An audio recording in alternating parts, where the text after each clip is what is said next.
Assalamualaikum dan salam sejahtera kami ucapkan kepada pensyarah yang dihormati serta rakan-rakan sekalian. Saya Umul Dan saya Johan Saban. Dan saya Atiqin Aziz. Pada hari ini, kumpulan kami akan membentangkan tajuk iaitu dasar utama kurikulum dalam pelaksanaan di sekolah. Dalam pembentangan ini, kami memilih 3 dasar utama kurikulum iaitu: pertama, kegiatan ko-kurikulum adalah sebahagian daripada ko-kurikulum kebangsaan. Kedua, penyertaan murid dalam kegiatan ko-kurikulum adalah wajib. Ketiga, penyertaan semua guru dalam kegiatan ko-kurikulum adalah wajib.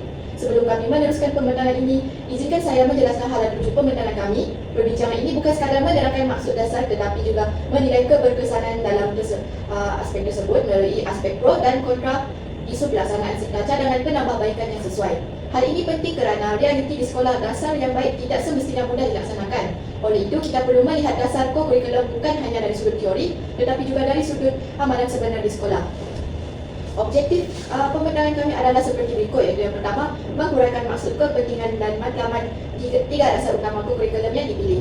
Kedua, memberikan contoh pelaksanaan sebenar dasar ko-kurikulum di sekolah. Ketiga, menilai isu cabaran, pro dan kontra terhadap keberkesanan dasar tersebut. Keempat, mencadangkan strategi penambahbaikan dengan menggunakan pendekatan yang sesuai termasuk sokongan teknologi ICT.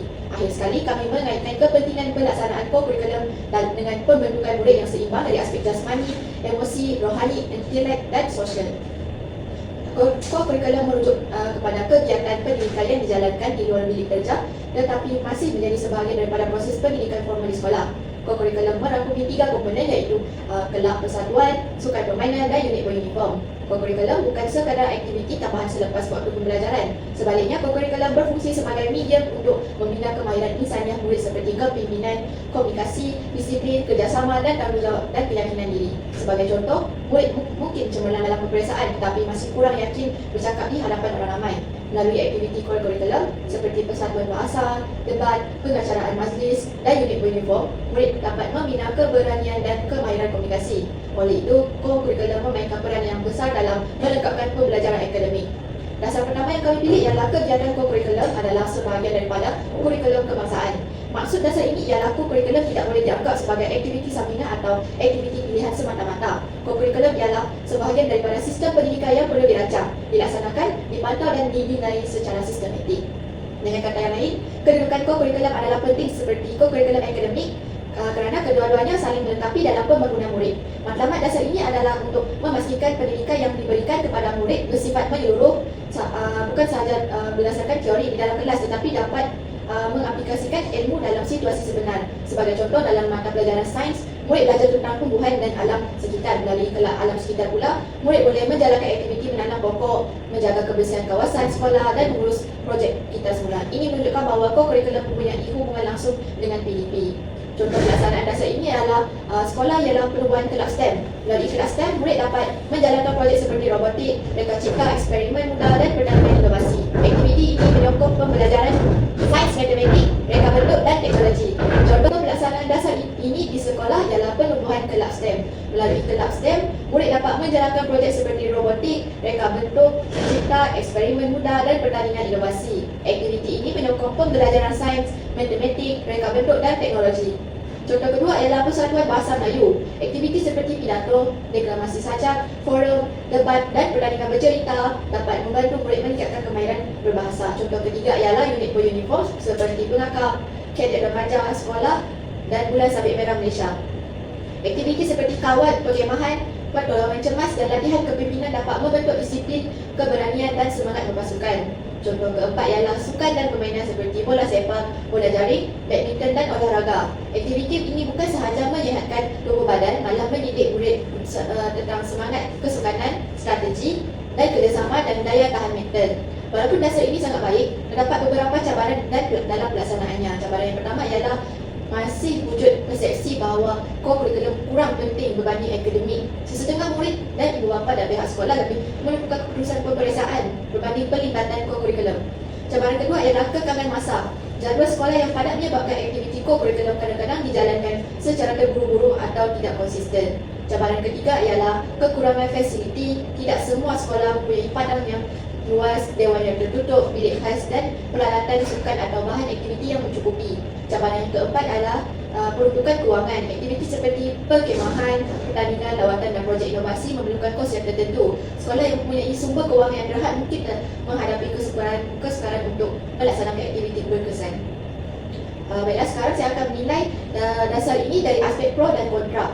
Dari aspek pro, dasar ini sangat baik kerana ia mengiktiraf co-curriculum sebagai daripada pendidikan formal. Hal ini dapat menghilangkan co-curriculum dipandang rendah atau dianggap tidak penting. Selain ini, dasar ini membantu murid mengembangkan potensi diri secara lebih luas. Murid yang kurang menyerlah dalam akademik mungkin mempunyai bakat besar dalam sukan, seni, kepimpinan atau aktiviti beruniform. Namun begitu, dari aspek kontra, dasar ini boleh menjadi kurang berkesan jika hanya wujud di atas kertas tetapi tidak dilaksanakan dengan serius. Contohnya, jika aktiviti co-curriculum yang dijalankan untuk memenuhi rekod kehadiran, maka matlamat sekiranya dasar ini tidak akan dicapai. Selain itu, jika sekolah tidak mempunyai fasiliti mencukupi, pelaksanaan dasar ini menjadi tidak seimbang antara sekolah bandar dan sekolah luar bandar. Selain pada penilaian kami, dasar ini sangat penting dan wajar diteruskan. Namun, keberkesanan bergantung kepada kesungguhan pentadbiran guru murid, ibu. Pada penilaian kami, dasar ini sangat penting dan wajar diteruskan. Namun, keberkesanan bergantung kepada kesungguhan pentadbir guru, murid, ibu bapa dan komuniti sekolah. Cadangan penambahbaikan bagi dasar pertama ialah pihak sekolah perlu mengintegrasikan co-curriculum dengan PDP secara lebih jelas. Sebagai contoh, guru boleh menghubungkan aktiviti kelab dengan mata pelajaran. Kelab alam sekitar boleh dikaitkan dengan sains, kelab seni boleh dikaitkan dengan pendidikan seni visual, manakala kelab bahasa dikaitkan dengan bahasa Melayu dan bahasa Inggeris. Dari aspek ICT, sekolah boleh menggunakan platform digital seperti Google Classroom, Padlet atau Canva untuk merekodkan aktiviti, menghasilkan poster digital, memaknai laporan bergambar dan berkongsi hasil projek murid. Selain itu, pihak sekolah boleh menghasilkan check letter co-curriculum digital supaya murid dan ibu bapa dapat melihat jadual aktiviti dengan lebih mudah. Dengan penggunaan ICT, aktiviti kurikulum menjadi lebih tersusun, menarik dan mudah dipantau. Saya serahkan kemenangan kepada Giovanni untuk menerangkan dasar kedua. Baiklah, terima kasih saya ucapkan kepada Umar kerana telah menerangkan dasar satu dengan sangat jelas dan juga tepat. Pada sekarang ini, saya Giovanni akan menerangkan dasar kedua, iaitu yang terpilih ialah penyertaan murid dalam kegiatan kurikulum adalah wajib. Bagi maksud dasar ini adalah setiap murid perlu melibatkan diri dalam aktiviti kurikulum yang ditetapkan oleh sekolah. Lazimnya, murid perlu menyertai sekurang-kurangnya satu kelab ataupun persatuan dan juga satu unit uniform dan juga satu sukan ataupun permainan. Dasar ini penting kerana kurikulum tidak sepatutnya hanya disertai oleh murid yang aktif ataupun pembina sahaja. Sebaliknya, semua murid perlu diberi peluang untuk menyertai aktiviti yang dapat membentuk potensi diri mereka. Matlamat dasar ini adalah untuk memastikan setiap murid untuk mendapatkan pengalaman pembelajaran 2 bilik darjah secara adil dan juga menyeluruh. Sekiranya penyertaan tidak diwajibkan, kemungkinan besar hanya murid tertentu sahaja yang akan aktif.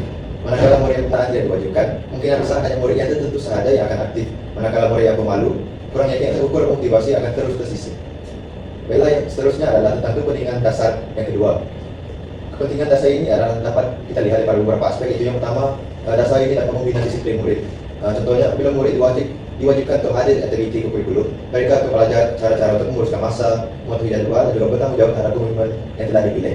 Yang kedua adalah dasar ini dapat membina kemahiran sosial.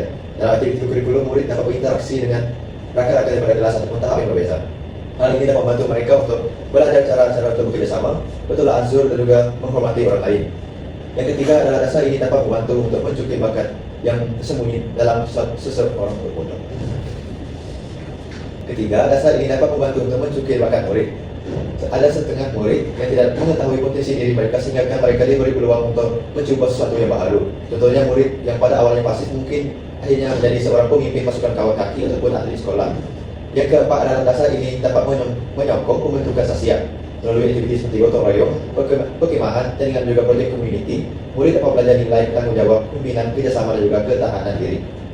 Yang seterusnya adalah saya akan menerangkan tentang contoh pelaksanaan dasar yang kedua kami pilih. Contoh pelaksanaan dasar ini di sekolah ialah semua murid diwajibkan untuk mendaftar dalam 3 komponen kurikulum. Sebagai contoh, seorang murid boleh menyertai pusaka bahasa Melayu, unit uniform pengakar dan juga suka badminton. Selain itu, kehadiran murid direkodkan sepanjang tahun. Rekod ini penting bagi memastikan murid benar-benar hadir dan juga terlibat dalam aktiviti yang dijalankan. Sebagai contoh, seterusnya adalah penggunaan markah kurikulum atau PAJSK. Melalui penilaian ini, penglibatan murid dalam kurikulum dapat direkodkan secara sistematik. Di setengah sekolah, murid juga diberi CD penghargaan, pengingat, merit ataupun anugerah khas bagi mengiktiraf pencapaian mereka dalam kurikulum. Walau bagaimanapun, dasar penyertaan wajib murid juga mempunyai cabaran. Cabaran yang pertama adalah tahap minat bagi seseorang murid adalah berbeza. Tidak semua murid yang berminat dengan aktiviti yang disediakan oleh pihak sekolah. Ada murid yang hanya hadir kerana terpaksa untuk menyertai aktiviti tersebut. Yang kedua adalah cabaran di mana murid tidak hadir secara konsisten. Cabaran kedua adalah kehadiran yang tidak konsisten. Setengah murid tidak hadir karena mempunyai kelas tambahan, masalah pengangkutan, faktor kesehatan dan juga kurang sokongan daripada keluarga. Cabaran yang ketiga adalah aktiviti yang kurang menarik. Sekiranya aktiviti kurikulum dijalankan secara berulang dan tidak kreatif, murid akan cepat untuk merasa bosan. Dan cabaran yang keempat adalah perbezaan kemampuan murid. Sebagai contohnya, murid berkeperluan khas, murid pemalu, murid yang kurang aktif secara fizikal ataupun murid daripada keluarga yang kurang berkemampuan mungkin memerlukan pendekatan yang lebih inklusif. Cabaran yang kelima adalah penglibatan secara pasif. Murid mungkin hadir tetapi tidak mengambil bahagian secara aktif. Dalam keadaan ini, kehadiran tinggi tidak semestinya menunjukkan keberkesanan kurikulum. Seterusnya adalah tentang penilaian pro dan juga kontra dasar yang kedua. Dari aspek pro, dasar ini sangatlah positif kerana ia adalah untuk memastikan semua murid mendapat peluang yang sama. Tiada murid yang teacher daripada pengalaman berkurikulum. Selain itu, dasar ini juga dapat membantu murid untuk lebih berkeyakinan. Murid yang pada awalnya pendiam mungkin menjadi lebih berani selepas menyertai aktiviti seperti debat, pengucapan awam ataupun persembahan di atas pentas. Dasar ini juga dapat membantu untuk membentuk budaya sekolah yang aktif. Apabila seseorang murid terlibat, sekolah menjadi lebih hidup dan juga berbagai dengan aktiviti kurikulum. Namun begitu, dari aspek kontra, penyertaan wajib boleh menimbulkan masalah jika murid menyertai aktiviti tanpa minat. Apabila murid menyertai aktiviti tersebut secara terpaksa, mereka mungkin hadir secara fizikal namun tidak memberikan komitmen yang sepenuhnya kepada aktiviti tersebut. Selain itu, jika pilihan aktiviti terlalu terhad, dasar wajib boleh dianggapkan membebankan. Contohnya, murid yang minat seni digital tetapi sekolah hanya menawarkan aktiviti sukan dan juga uniform tertentu mungkin tidak dapat untuk mengembangkan bakat sebenar mereka. Pada penilaian kami pada hari ini, dasar ini masih relevan kerana matlamatnya adalah baik, iaitu untuk memastikan semua murid mendapatkan manfaat dalam kurikulum, namun pelaksanaannya adalah perlu lebih fleksibel, menarik dan juga mempusatkan minat murid. Bagi cadangan penambahbaikan untuk dasar yang kedua ini adalah cadangan yang pertama, iaitu sekolah perlu menjalankan soal selidiki minat murid sebelum pihak sekolah menetapkan aktiviti kurikulum bagi murid. Contohnya, guru boleh menggunakan Google Form untuk mengetahui minat murid terhadap aktiviti seperti seni digital, robotik, fotografi, sukan, muzik, bahasa keusahawanan dan juga permainan tradisional. Cadangan yang kedua adalah untuk memperbagaikan aktiviti kurikulum supaya murid lebih banyak pilihan dalam sekolah tersebut. Cadangan yang ketiga adalah pihak sekolah menggunakan ICT untuk menjadikan aktiviti kurikulum lebih menarik. Sebagai contoh, kelab seni. Kelab seni boleh menghasilkan poster digital menggunakan Canva, dan seterusnya kelab bahasa boleh menghasilkan video pendek. Seterusnya adalah kelab STEM boleh menggunakan aplikasi seperti sains. Manakala kelab fotografi pula boleh mengadakan pertandingan foto digital. Cadangan yang keempat adalah iaitu memberikan pengiktirafan kepada murid yang aktif. Pengiktirafan ini tidak semestinya berbentuk hadiah yang mahal seperti bentuk duit. Ia juga boleh berbentuk seperti CD digital, rencana merit, paparan nama di tempat kenyataan ataupun penghargaan dalam perhimpunan juga boleh meningkatkan motivasi murid untuk menyertai aktiviti kurikulum. Cadangan kelima ialah untuk memastikan aktiviti kurikulum bersifat inklusif. Murid yang berkeperluan khas ataupun murid yang kurang aktif secara fizikal perlu diberikan peranan yang sesuai seperti jurugambar, pencatat, mereka poster, pengacara ataupun pembantu teknikal. Dengan cara ini, dasar penyertaan wajib tidak menjadi paksaan semata-mata, tapi ia adalah menjadi peluang untuk semua murid berkembang dengan lebih baik. Dan seterusnya, saya serahkan tangan kepada Aktif untuk menerangkan dasar yang ketiga. Terima kasih saya ucapkan kepada saudara Jubani atas penerangan bagi dasar yang kedua sebentar tadi. Dasar ketiga yang kami pilih ialah penyertaan semua guru dalam kegiatan kurikulum adalah wajib. Maksud dasar ini ialah semua guru perlu terlibat dalam pelaksanaan kurikulum sama ada sebagai guru penasihat, jurulatih, penyelaras, pengurus pasukan ataupun pembimbing bagi murid. Dasar ini penting kerana guru merupakan pelaksana utama di sekolah. Tanpa pelibatan guru, aktiviti kurikulum sukar dijalankan dengan tersusun dan selamat. Maklumat dasar ini adalah untuk memastikan aktiviti kurikulum mempunyai bimbingan, kawalan dan perancangan serta penilaian yang baik. Guru bukan sahaja mengajar di bilik belajar, tetapi guru membimbing murid dalam aktiviti luar dan di dalam bilik belajar. Dalam konteks ini, peranan guru menjadi lebih luas sebagai pendidik, pembimbing, pendorong dan juga penilai.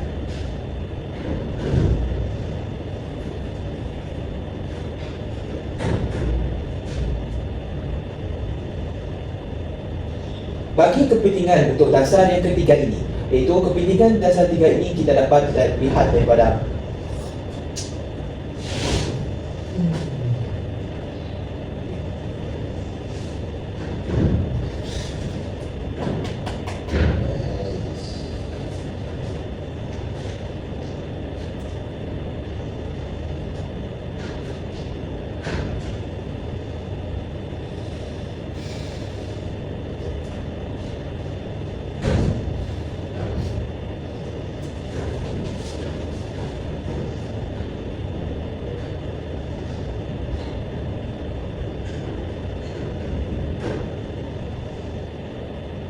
Baiklah, seterusnya saya akan membentangkan tentang kepentingan dasar ini melalui beberapa aspek. Aspek yang pertama, penyertaan guru memastikan keselamatan murid dalam aktiviti seperti sukan, perkemahan, lawatan dan latihan unit beruniform. Guru perlu memantau pergerakan murid itu sendiri. Yang kedua, iaitu guru membantu merancang aktiviti yang sesuai kepada tahap umur dan keupayaan murid dalam aktiviti co-curriculum. Yang ketiga pula, guru membimbing murid membina kemahiran tertentu. Contohnya, guru penasihat persatuan bahasa. Ia boleh membimbing murid untuk berpidato, manakala guru sukan melatih murid dari aspek teknik dan disiplin latihan yang disertai. Yang keempat, guru berperanan melibat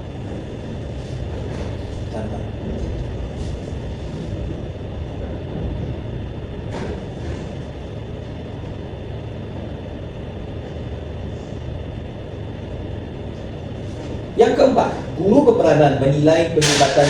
Ya Allah. Yang keempat, guru berperanan menilai penglibatan murid. Penilaian ini sangat Tepat. Saya terpakap. Saya cuba cek. Si full storage. Kan? aku tadi banyak juga storage tu. Okey, masih.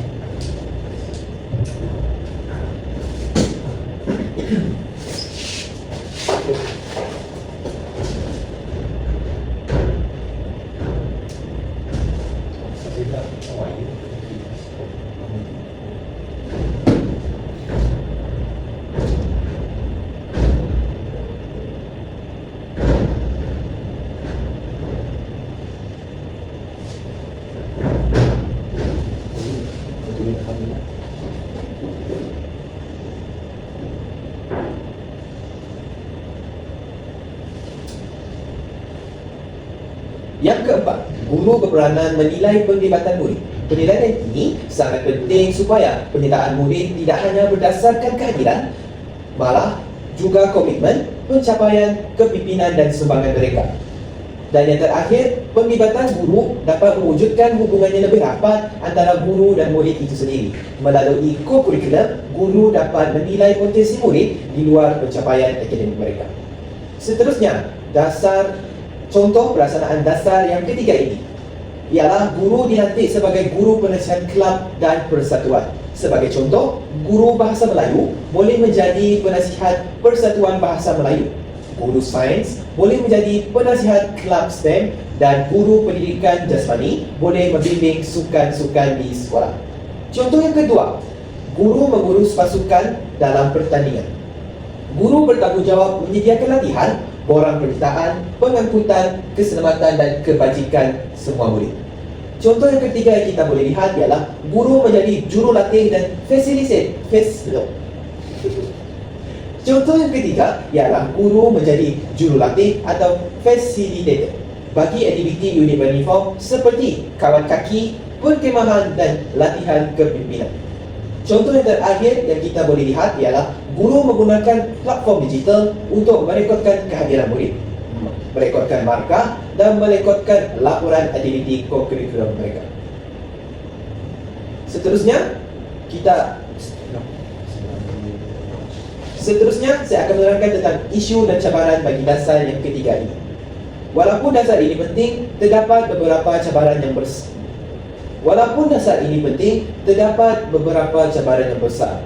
Cabaran yang pertama ialah beban tugas guru. Guru bukan sahaja mengajar tetapi juga perlu membuat persediaan PDP, iaitu menyemak tugasan, mengurus pentadsiran, menghadiri mesyuarat dan melaksanakan tugas pentadbiran. Apabila ditambah dengan tanggungjawab co-curriculum, guru mungkin mengalami tekanan ataupun keletihan. Cabaran kedua ialah kekurangan kepakaran. Tidak semua guru mempunyai kemahiran dalam bidang co-curriculum tertentu.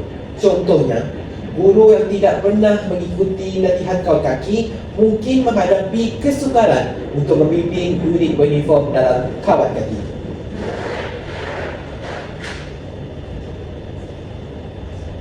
Cabaran yang ketiga iaitu kekangan masa. Aktiviti co-curriculum biasanya dijalankan selepas waktu akademik.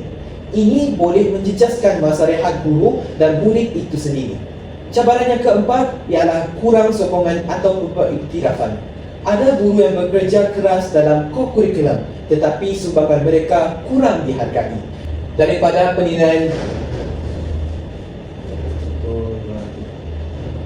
penilaian pro dan kontra dasar ketiga ini, kita boleh melihat keberkesanan dasar ketiga ini dalam aspek co-curriculum di sekolah. Dari aspek pro, dasar ini memastikan aktiviti co-curriculum berjalan dengan lebih teratur. Dengan adanya guru sebagai pembimbing, murid dapat menjalankan aktiviti dengan lebih selamat dan berarah. Selain itu, dasar ini membantu guru mengenal pasti potensi murid secara lebih menyeluruh. Murid yang sederhana dan akademik mungkin menunjukkan bakat kepimpinan, sukan ataupun aktiviti semasa menjalankan co-curriculum. Dasar ini juga menggalakkan budaya sekolah yang aktif kerana semua guru bersama-sama menjalankan dan menjayakan program co-curriculum. Namun, dari aspek kontra, dasar ini boleh menambah beban kerja guru jika tidak diurus dengan baik. Guru terlalu banyak tugasan mungkin kurang mampu memberikan komitmen yang berkualiti dalam co-curriculum ini. Selain itu, guru yang kurang minat ataupun kurang kepakaran dalam sesuatu bidang melaksanakan tugas secara minimum sahaja. Ini menyebabkan aktiviti co-curriculum kurang menarik dan kurang berkesan. Pada penilaian kami, dasar ini perlu dikekalkan kerana guru ialah tunjang pelaksanaan kurikulum di sekolah. Namun, pihak sekolah perlu memastikan agihan lebih adil, latihan diberi secara berkala dan sumbangan guru perlu dihargai.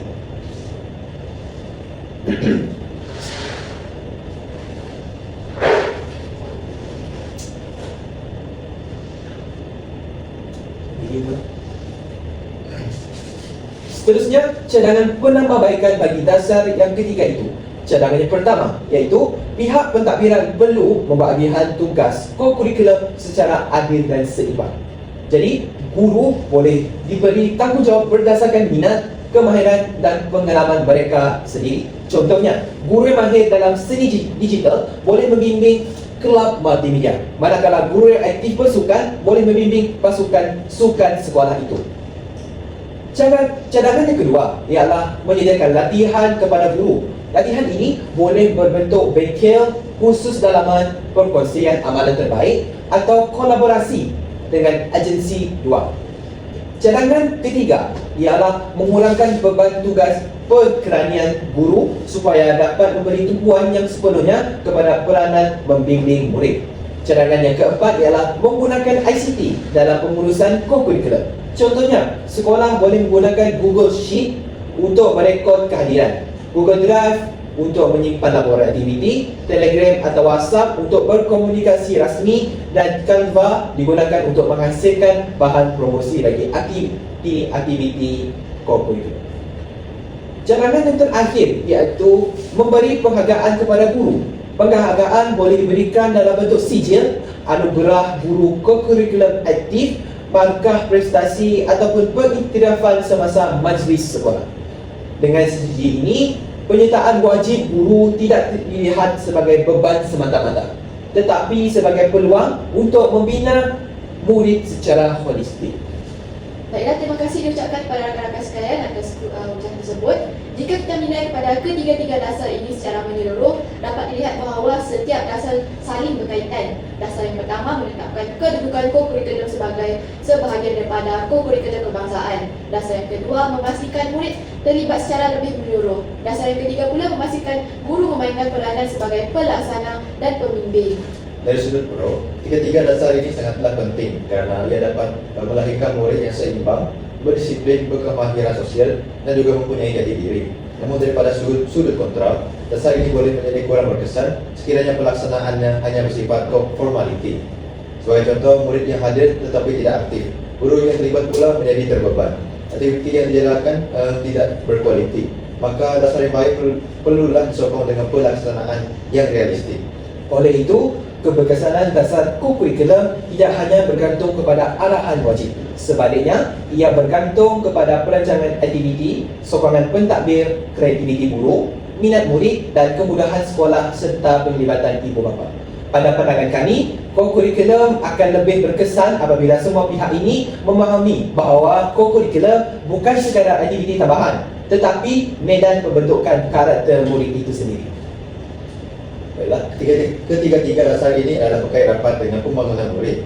Di antaranya adalah daripada aspek jasmani, aktiviti sukan dan juga permainan dapat membantu untuk meningkatkan kecerdasan fizikal murid. Dari aspek emosi pula, kurikulum ini dapat membantu murid untuk membina keyakinan diri, mengawal tekanan dan juga berani untuk mencuba sesuatu yang baru. Dari aspek rohani pula, aktiviti seperti khidmat masyarakat dan juga uni beruniform dapat memupuk nilai murni seperti amanah, prihatin, hormat dan juga tanggung jawab. Dari aspek intelek, aktiviti kelam dan juga persatuan dapat membantu murid berfikir secara kreatif, kritis dan juga inovatif. Dari aspek sosial pula, kurikulum ini dapat membina kemahiran komunikasi, kepimpinan, kerjasama dan juga semangat berpasukan. Oleh hal yang demikian, kurikulum amatlah penting dalam melahirkan murid yang bukan saja cuma akademik, tetapi ia juga dapat melahirkan murid yang matang dari segi sosial dan juga kemahiran hidup. Baiklah, untuk menjadikan pengetahuan ini lebih jelas, kami akan menunjukkan simulasi ringkas tentang situasi di sekolah. Situasinya adalah seorang murid kurang berminat untuk menyertai kokurikulum kerana menganggap aktiviti tersebut membosankan. Baiklah, di sini Jomani sebagai murid dan Atif sebagai guru. Cikgu, saya rasakan aktiviti kurikulum ini sangat tidak penting. Bukan sebab apa? Sebab saya datang kurikulum ini pun sebab aktiviti kurikulum ini kan wajib. Jadi kalau boleh saya nak balik awal sebab saya banyak kerja sekolah nak disiapkan. Saya faham kamu ada banyak kerja sekolah, tetapi menyertai aktiviti kokurikulum ini bukan sebagai aktiviti tambahan. Tetapi aktiviti kokurikulum ini boleh mengajar kamu tentang kemahiran dalaman yang kamu kurang selahkan, seperti kepimpinan, kerja berpasukan dan keyakinan dalam diri kamu. Untuk mengatasi masalah ini, pihak sekolah menjalankan soal selidik minat murid melalui Google Form. Berdasarkan maklum balas tersebut, sekolah boleh menambah aktiviti seperti fotografi, seni digital, robotik dan permainan tradisional. Tapi kan cikgu, kalau ada aktiviti seperti seni digital ataupun fotografi, sebenarnya saya lebih berminat dengan aktiviti seperti tersebut. Jadi saya rasa aktiviti tersebut boleh meningkatkan saya punya minat untuk menyertai kurikulum. Bagus. Ini adalah tujuan sebenar kokurikulum. Ia memberi ruang kepada setiap murid untuk mengembangkan potensi mereka sendiri berdasarkan minat dan bakat masing-masing. Jadi, aktiviti kokurikulum ini untuk menyelahkan bakat, bukan sahaja sebagai aktiviti tambahan selepas sesi akademik. Boleh kamu faham? Faham? Simulasi ini menunjukkan bahawa dasar wajib sahaja tidak mencukupi. Sekolah perlu memahami minat murid dan menggunakan pendekatan yang lebih kreatif serta inklusif. Sebagai rumusan, dasar pertama menegaskan bahawa kokurikulum merupakan sebahagian daripada kokurikulum kebangsaan. Dasar ini penting kerana kokurikulum menyokong pembelajaran murid secara menyeluruh. Dasar yang kedua pula mewajibkan penyertaan murid dalam kegiatan kokurikulum. Dasar ini memastikan semua murid dapat peluang yang sama untuk membina potensi diri, kemahiran sosial, kepimpinan dan juga disiplin. Dasar yang ketiga, menetapkan penyertaan semua guru dalam aktiviti kokurikulum. Dasar ini penting kerana guru berperanan sebagai pembimbing, penyelaras, jurulatih dan penilai dalam pelaksanaan aktiviti kokurikulum.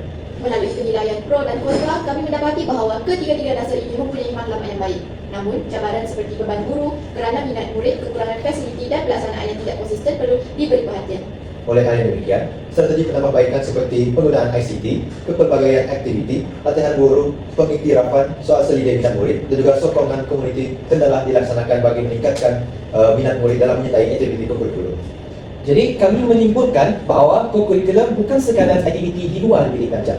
Kokurikulum ialah medan penting untuk membentuk murid yang berilmu, berdisiplin, yakin, kreatif, bertanggungjawab dan mampu berfungsi dalam masyarakat. Sebelum kami mengakhiri pembentahan ini, kami ingin menegaskan bahawa pelaksanaan kokurikulum perlu dilihat sebagai tanggungjawab bersama. Murid pula hendaklah terlibat secara aktif Guru perlu memimpin dengan kreatif, pentadbir perlu menyokong dari segi pengurusan, manakala ibu bapa pula dan juga komuniti hendaklah memberikan galakan kepada anak-anak mereka untuk menyertai aktiviti kurikulum. Jadi, jika semua pihak memainkan peranan di dalam aktiviti, maka dasar kurikulum bukan sahaja dapat dilaksanakan, malah mampu memberi impak besar terhadap pembentukan generasi yang seimbang dan berkualiti di masa kini. Sekian, terima kasih.